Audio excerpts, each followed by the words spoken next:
देखो जो पहला क्वेश्चन है कल का जो AITS हुआ था, इसमें दो वेक्टर्स दिए हुए हैं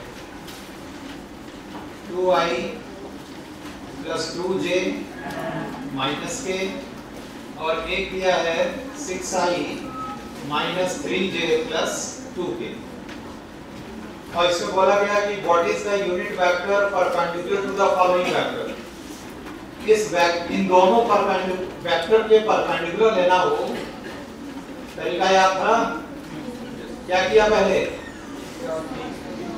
a क्रॉस b निकालोगे, अब क्रॉस प्रोडक्ट ले सकते हैं आप, और फिर उस वेक्टर का जो मॉड होगा उससे क्या करोगे, डिवाइड करोगे और आगे क्या करेंगे, plus minus. a cross b और b क्रॉस a दोनों ना होगा परपेंडिकुलर दोनों वेक्टर्स के। क्या यही मेथड लिया था? ठीक, तो मैं क्रॉस प्रोडक्ट नहीं ले रहा हूं, आप लेके आप कर सकते हैं इसको सॉल्व। अगला है क्वेश्चन नंबर 3। देखो क्वेश्चन नंबर 3 में ये बोला कि what is the angle between vector p and resultant of p plus q and p minus q। मतलब एक वेक्टर ये और इन दोनों का जो रिजल्टेंट आएगा, रिजल्टेंट का मतलब क्या होता है, उसको ऐड करना। तो ये वेक्टर बेटा क्या आ गया 2p, तो p वेक्टर और 2p वेक्टर के बीच का एंगल कितना आ गया, थीटा 0 डिग्री। लैंग्वेज समझ में आ गया था? फिर है अगला क्वेश्चन नंबर 5।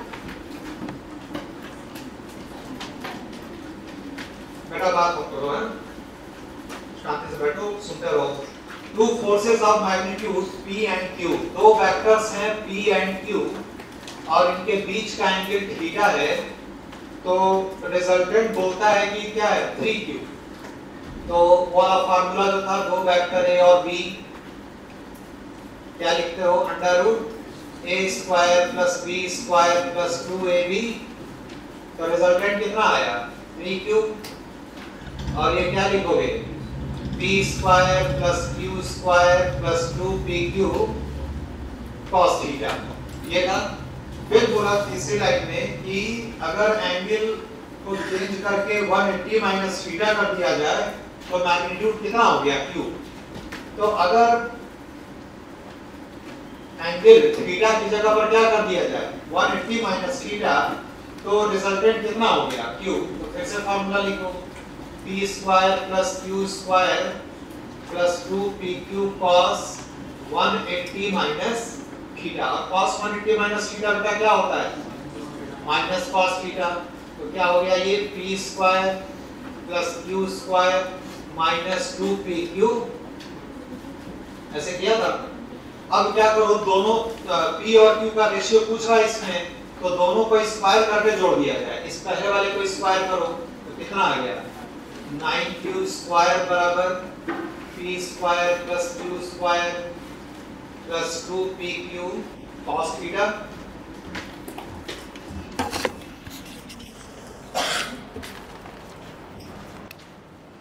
और इसको स्क्वायर कर दो तो क्या हो जाएगा p square plus q square minus 2pq cos theta. और दोनों को क्या कर दिया जाए, ऐड कर दिया जाए। तो ये वाला पॉइंट कट गया ना ये, तो और कितना आ गया 10q स्क्वायर बराबर 2p square plus 2q square. p और q का रेशियो पूछा है ना, p बाई q, ये इधर ले आओ तो कितना हुआ 8q स्क्वायर बराबर 2p स्क्वायर। तो p square by q square बराबर कितना हो गया 4। तो p बाई q की वैल्यू क्या आ गई 2। ये आंसर है आपका यहाँ पे 2:1। ये थे ऐसे सारे क्वेश्चन समझ में आ गए। यहाँ पे क्या बताना था कि दोनों वेक्टर के परपेंडिकुलर वेक्टर, इसके परपेंडिकुलर a क्रॉस b और उसका यूनिट वेक्टर पूछा था ना, यूनिट वेक्टर है तो मॉड डिवाइड करके प्लस माइनस, ये भी समझ में आ गया।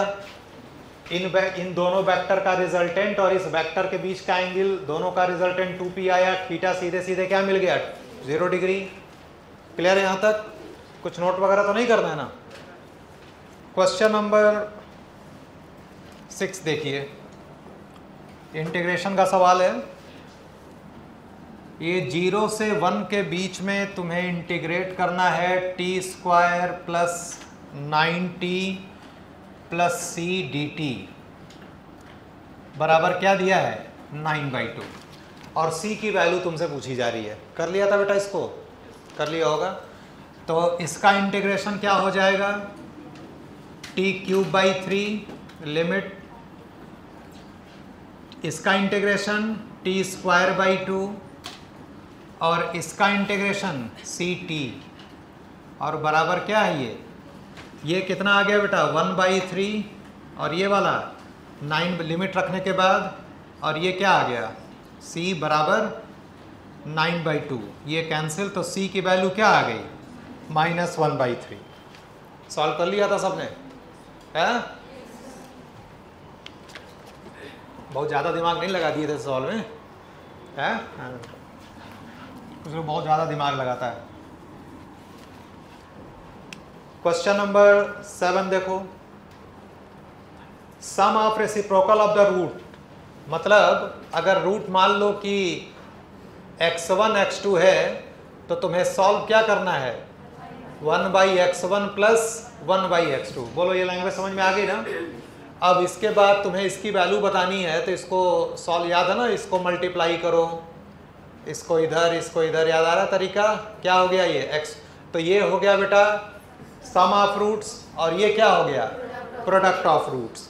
तुम्हारे सामने क्वाड्रेटिक दिया है 9x² माइनस 5x प्लस 1 बराबर, तो x1 प्लस x2 क्या फार्मूला होता है -b/a और प्रोडक्ट ऑफ रूट्स क्या होते हैं c/a। तो बताओ यहाँ पर -b/a क्या लिखेंगे माइनस प्लस 5/9 और c/a क्या हो जाएगा c/a 1/9, यहाँ पर वैल्यू रख दीजिए।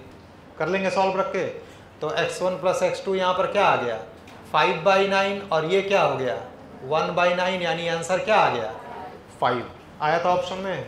कहीं करेक्शन होगा तो देख लेंगे, अभी आंसर का कुछ गड़बड़ होगा तो।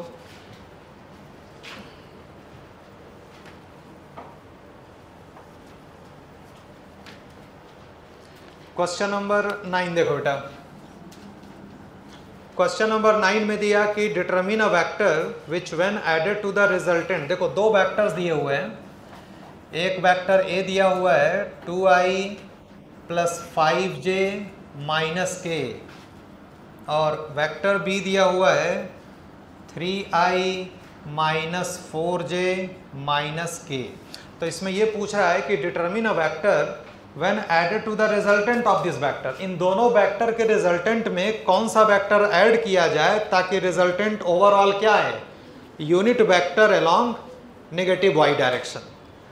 Unit vector negative y direction के अलोंग क्या होगा, मतलब इन दोनों को पहले जोड़ लेते हैं, चलो रिजल्टेंट ले लो, तो क्या आ गया 5i cap plus j cap minus, और इसमें मान लो कोई वेक्टर हम c ऐड कर रहे हैं तो रिजल्ट क्या आ रहा है, ये है आपका लैंग्वेज, बनाया था ऐसे। तो सॉल्व करते हैं इसको, c क्या आ गया -5i कैप, ये उधर गया प्लस j माइनस j जुड़ गया उसमें, और ये प्लस था ऑप्शन में ऐसा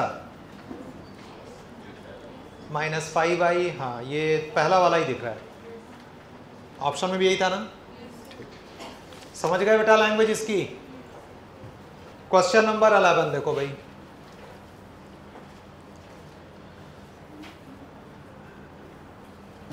f1 की वैल्यू दिया 5i plus 10j minus 20k और f2 क्या दिया 10i cap minus 5j cap minus 15k। सही लिखा है बेटा वेक्टर, हाँ। और बोल रहा है कि इनके बीच, दो वेक्टर के बीच का एंगल निकालने के लिए क्या करते हो भाई, याद है ना तरीका, cos थीटा बराबर क्या करोगे a dot b by mod of a mod of b, यही करते हो ना। तो पहले दोनों का क्या ले लो तुम, डॉट प्रोडक्ट ले लो, डॉट प्रोडक्ट तो लेना ही होगा, तो सेम का सेम के साथ आई, तो ये कितना हो गया 50, ये क्या हो गया -50 और ये प्लस 300, क्यों भाई तो ये कितना आ गया 300 आया, और यहाँ पर वैल्यू रखो, डॉट प्रोडक्ट कितना आ गया 300, और दोनों का मॉड कितना आ रहा है, इसका 25 प्लस 100 और प्लस 400, क्यों भाई, अंडर रूट 525, ठीक है। इसका क्या आ रहा है 100 प्लस 25, और ये कितना 225 है ना, फिर मॉड ले लेंगे, कितना आ रहा है ये 350 है, अंडर रूट 350। अब थोड़ा देखो कैलकुलेशन करनी पड़ेगी, नियरली पूछा गया है ना क्वेश्चन में कि इज नियरली इक्वल टू, इसकी वैल्यू सॉल्व किए थे, लगभग देखना पड़ेगा करके, सॉल्व करके अब कितना आएगा उसके हिसाब से एंगल। अब जैसे cos 30 4 ऑप्शंस दिया हुआ है, 30, 45 डिग्री, 60 डिग्री, और भाई 90 तो होगा नहीं। अब ऐसे करके अप्रॉक्सीमेट जो वैल्यू आएगी उसके हिसाब से रख सकते हैं इसको, कैलकुलेशन थोड़ी है यहाँ पे, ठीक। फिर क्वेश्चन नंबर 14, क्वेश्चन नंबर 14 दिया हुआ है 1/ax प्लस बी, ये y dx, ये इंटीग्रेशन पूछ रहा है, तो y की जगह पर क्या रखोगे ax प्लस बी dx, याद आ रहा है ये इंटीग्रेशन किस तरह का है, ये 1/समथिंग, याद आ रहा है 1/x का होता था ना log x मतलब ln x, और 1/समथिंग का क्या होगा ln समथिंग, समथिंग कितना है यहाँ पे, और समथिंग को डिफरेंशिएट करके क्या करते हैं डिवाइड, और आगे क्या करेंगे कांस्टेंट, ऑप्शन में है ना, ठीक। इसके बाद से क्वेश्चन नंबर 16, इसको बाद में कैलकुलेट किया, ये वाला क्वेश्चन नहीं किया, क्या क्या आ रहा था, अप्रॉक्सीमेट वैल्यू देखनी पड़ेगी, कर लेना उसको। क्वेश्चन नंबर 16 में देखो, इसको इंटीग्रेट करना है, क्या किया पहले इसको बताओ, हाँ क्या किए थे, इसको ऊपर ले गए होंगे है भाई, और वो x to the power n का इंटीग्रेशन का formula x to the power n plus 1 divided by, तो x की जगह समथिंग, तो समथिंग तो क्या लिखोगे, समथिंग क्या है ये ना, तो n plus 1 divided by n plus 1 हो गया, और फिर समथिंग को डिफरेंशिएट करके डिवाइड करना है, तो इसका डिफरेंशिएशन क्या होगा -1, और प्लस आगे क्या लिख दोगे कांस्टेंट। किए थे, ऐसा तो नहीं कि आसान क्वेश्चन छूट जा रहे हैं एग्जाम में। चलो तो इसको सॉल्व करते हैं, तो ये हो गया 3 2 minus x to the power -1, और ये क्या हो गया -1 प्लस 1 हो गया प्लस कांस्टेंट, तो 3/2 माइनस एक्स प्लस कांस्टेंट आ गया था आंसर। फिर है क्वेश्चन नंबर 18 में दिया है कि what is the angle between, ये सब हम लोगों ने सवाल कर रखा है पहले, P plus Q and P cross Q, क्यों भाई याद आ रहा है, कितना एंगल डाला 90 डिग्री, ठीक। जैसे P और Q दो वेक्टर हो तो P क्रॉस Q, तो P और Q दोनों के परपेंडिकुलर होगा, तो P प्लस क्यू हो या P माइनस क्यू, उन दोनों के भी तो परपेंडिकुलर होगा, तो आंसर कितना आ गया था 90 डिग्री, 19 20, हाँ 21 तो यार सीधे सीधे फॉर्मूला था, साइन स्क्वायर अल्फा, डायरेक्शन को साइन वाला, sine square alpha sine square beta plus sine square gamma बराबर क्या आ गया था 2, याद आ रहा ना, cos square alpha plus cos square beta plus cos square gamma क्या था। अच्छा ये सवाल किसी का छूटा कि नहीं, किसी का छूटा ये सवाल, एग्जाम में ध्यान ही ना गया हो, है नहीं, बहुत बढ़िया। इसके बाद से अगला सवाल कौन सा है भाई, 31, अच्छा इधर आ गया अभी 23, ठीक है देखो भाई 23, ये ऐसे दिया हुआ था, बात नहीं बेटा, vector c, vector b, vector a, d, और ये वाला ई, देखो तो एरो सही लगाया ना, सी बी, हाँ देखो भाई क्या पूछा है इसमें, ई की वैल्यू, तो ई किसके वेक्टर सम के बराबर होगा? देखो यहाँ पे यार ई का, हाँ देखो a प्लस बी पहले चेक करते हैं, ये तो मिल रहा है ना। तो a प्लस बी अगर करें, a के हेड पे b का टेल, तो रिजल्टेंट इधर जाएगा, तो a प्लस बी बराबर क्या होगा? लेकिन यहाँ पर पूछा ही तो minus times of a plus b, कर ही लिया होगा ये सब तो। हाँ तो ये वाला ऑप्शन दिख रहा है। अच्छा एक ही है बीच के, चौथा वाला ऑप्शन हो गया इसका, बना लिया था।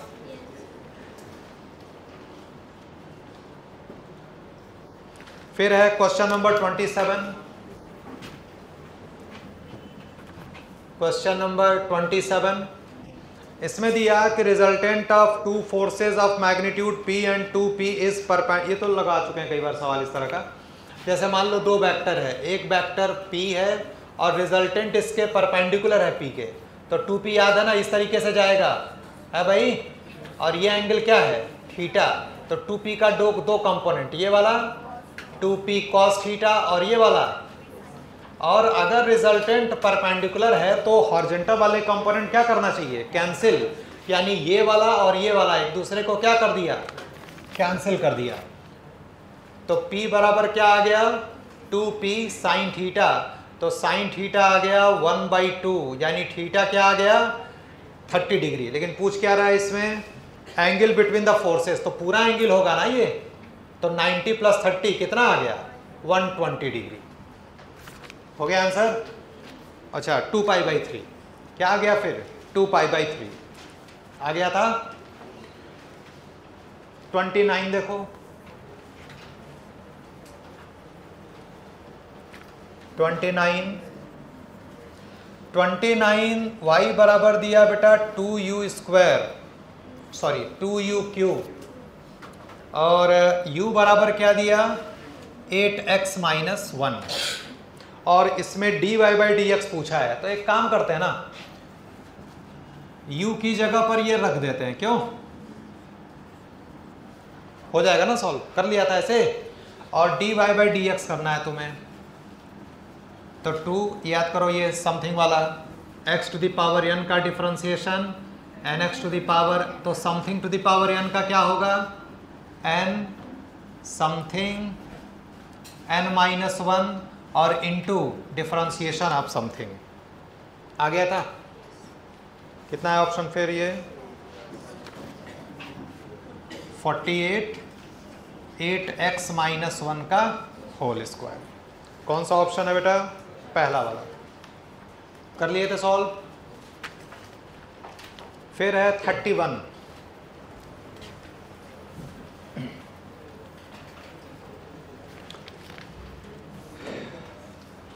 देखो 3 फोर्सेस दिया है और बोला है कि find the set for which the resultant force on the body can be 0। तरीका याद है ना?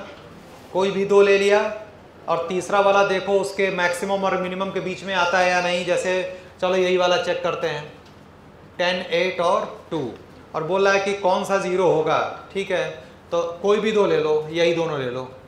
तो मैक्सिमम कितना हो गया? 18 और मिनिमम कितना हुआ? 2। देखो 2 से 18 के बीच में वाला आ गया ना, यानी ये वाला पॉसिबल है। और भी तो कोई नहीं लाइक कर रहा था ना, बाकी चेक कर लिया है ना। ठीक है, तो पहला ही ऑप्शन मिल गया यहाँ पे, बाकी भी आप चेक कर सकते हैं इस तरीके से। 34, ये क्वेश्चन नंबर कौन सा था? 31। अगला देखो बेटा 34 में दिया कि force is inclined at 60 degree to the horizontal. मान लो कोई फोर्स है F और ये हॉरिजॉन्टल से कितने एंगल पर है? 60 डिग्री पर है, और rectangular component in the horizontal direction is 50 Newton. तो वर्टिकल कंपोनेंट हो जाएगा ना, यही ना होगा हॉरिजॉन्टल कंपोनेंट, 50 cos 60 और सॉरी F दिया है ना ये, तो F cos 60 बराबर कितना दिया है क्वेश्चन में? 50 न्यूटन। F की वैल्यू आ गई और इसके बाद तुम क्या निकालो? F sin 60। तो F की वैल्यू कितनी आ गई? 100। यहाँ से F की वैल्यू कितनी आ गई? 100। तो यहाँ पे रख दो 100 sin 60, मतलब ये 50√3 आंसर आया। अच्छा √3 को मल्टीप्लाई करना पड़ेगा फिर, 50 इंटू 1.732 से मल्टीप्लाई कर लेना। आ गया था आंसर? कौन सा आ रहा है? 87 क्या है? हाँ 37 देखो, 37 ये दिया, वेक्टर आर दिया हुआ है a cos omega T I cap plus a sin omega t J cap. ठीक है, initial velocity of the particle, तो पहले वेलोसिटी निकालो dr बाई डी टी, तो क्या होगा डिफ्रेंसिएशन इसका? cos समथिंग का क्या होता है? Minus sine something into differentiation of something, और ये क्या हो जाएगा? Plus a omega cos omega t j का। अब चूंकि पूछा क्या गया है इनिशियल, तो बताओ इनिशियल के लिए क्या करोगे? t बराबर 0 रखोगे, तो इनिशियल के लिए t बराबर 0, तो ये तो 0 हो गया, और वो यहाँ पर मिल गया ना, यहाँ पे 0, तो क्या आ गया आंसर? a ओमेगा जे का। ऑप्शन में है कौन सा? दूसरा वाला ऑप्शन हो गया। आ गया था?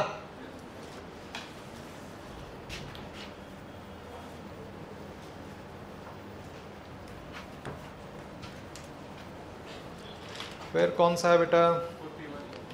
39, 40, 41। 41 में कुछ करेक्शन था क्या? कोई बोला तो था करेक्शन है, लेकिन मैंने कहा था कि नहीं, करेक्शन नहीं होना चाहिए। चलो ठीक है, देख लेते हैं। इसमें बोला गया कि 41 में करेक्शन था कि इसमें 44 वाले बोल रहे थे तुम लोग? हाँ बेटा, कोई करेक्शन नहीं था ना? पता नहीं, असल में कुछ इतने बड़े बड़े मैथमेटिशियन बैठे रहते हैं ना। वेक्टर ऑफ मैग्नीट्यूड 10 न्यूटन, 41 देखो, vector of magnitude 10 Newton acting in xy plane has components of 8 and 6 Newton along positive x axis, and मतलब जो 10 न्यूटन का फोर्स है उसका x वाले में कितना जा रहा है? 8 न्यूटन, और y वाले में कितना है? 6 न्यूटन। पहले ये दिया xy प्लेन में है। फिर ये बोल रहा है कि coordinate system is rotated about z axis. z axis का मतलब जैसे ये, अगर ये कोऑर्डिनेट सिस्टम है xy, और z के अबाउट अगर रोटेट करोगे तो ऐसे ही ना करोगे, पक्का समझ में आ गई बात? तो अब बताओ, ये 90 डिग्री रोटेट किया गया है कौन से डायरेक्शन में? Anti clockwise. तो अब क्या हो जाएगा? जो x वाला अब यहां चला गया, ये x वाला ऐसे यहां आ गया, क्यों भाई? ये x था यहां आ गया, ये y था तो इधर आ गया, क्यों? अब इसके हिसाब से तुमको लिखना है कंपोनेंट्स। तो भाई हमने वेक्टर को रोटेट नहीं किया है, कोऑर्डिनेट सिस्टम को रोटेट किया है। रोटेशन समझ में आ गया ये? तो ये वाला तो 8 इधर ही रहेगा, क्यों भाई? और ये वाला 6 तो इधर ही रहेगा। अब बताओ, ये वाला y हो गया ना, तो fx की वैल्यू कितनी आ गई? पॉजिटिव 6 न्यूटन, और fy कितना हो गया? -8 न्यूटन। बोलो, समझ में आ गई बात? कोई डाउट नहीं ना? बस लैंग्वेज कोई टफ सवाल नहीं है, बस थोड़ा सी बड़ा सा सवाल दिख रहा है, थोड़ा सा लैंग्वेज फेरबदल किया गया उसमें। ठीक, तो आंसर कौन सा आ गया इसका? हाँ, तीसरा वाला, सी वाला ऑप्शन है। ठीक, 41, 42 नहीं, 43, 44 है। चलो इसको भी देख लेते हैं। करेक्शन इसमें पता नहीं किसने बोला था, लग तो नहीं रहा है। देखो 44 में ये बोला गया कि एक कार है जो 6 किलोमीटर नॉर्थ पे गया 45 डिग्री टू द ईस्ट, ऐसे बनाते हैं।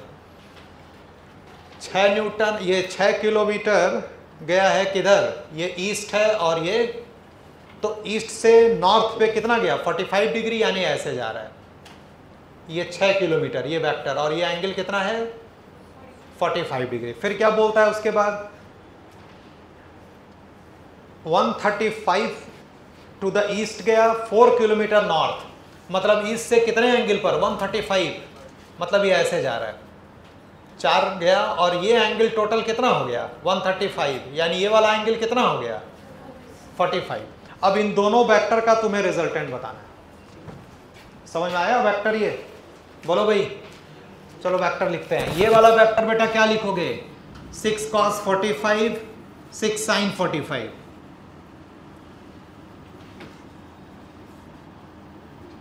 ये वाला ठीक, सॉल्व भी कर लेते हैं। 6/√2 हो जाएगा, मतलब क्या हो गया? 3 √2i और +3, ये वो वाला जो ईस्ट से 45 डिग्री पे गया। अब ये वाला जो ईस्ट से 135 पर गया, ये बना लो। ये वेक्टर क्या होगा बताओ? 4 cos 45 j cap minus 4 sin 45 i cap. तो ये हो गया 2√2 j कैप और माइनस 2√2 i कैप। अब दोनों को जोड़ो तो देखो i वाला जोड़ो, कितना आ गया? √2 i कैप। ये j वाला जोड़ो तो क्या आ गया? 5√2 j कैप। आया भाई? अब इसमें पूछ रहा है कि भाई कोऑर्डिनेट सिस्टम फाइंड x, अच्छा इधर है, what angle does the straight line joining it's. तो ठीक है, पहले मैग्नीट्यूड निकालते हैं। कितना आएगा ये? 2 और √52 i का कोफिशिएंट का स्क्वायर प्लस j का कोफिशिएंट का स्क्वायर जोड़ोगे तो कितना आएगा? √52। दो ऑप्शन है, तीसरा और चौथा। फिर एंगल बताना ईस्ट से ईस्ट। अब जैसे जो भी रिजल्टेंट आया तुम्हारा देखो, तो ये कंपोनेंट कितना गया? 5√2 और ये वाला कंपोनेंट कितना आया? √2।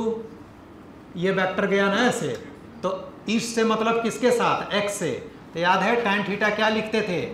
y/x, मतलब 5√2/√। तो क्या आ गया? थीटा बराबर tan इनवर्स 5। ये आंसर है। आया था? मतलब इसमें तीसरा ऑप्शन दिया हुआ है।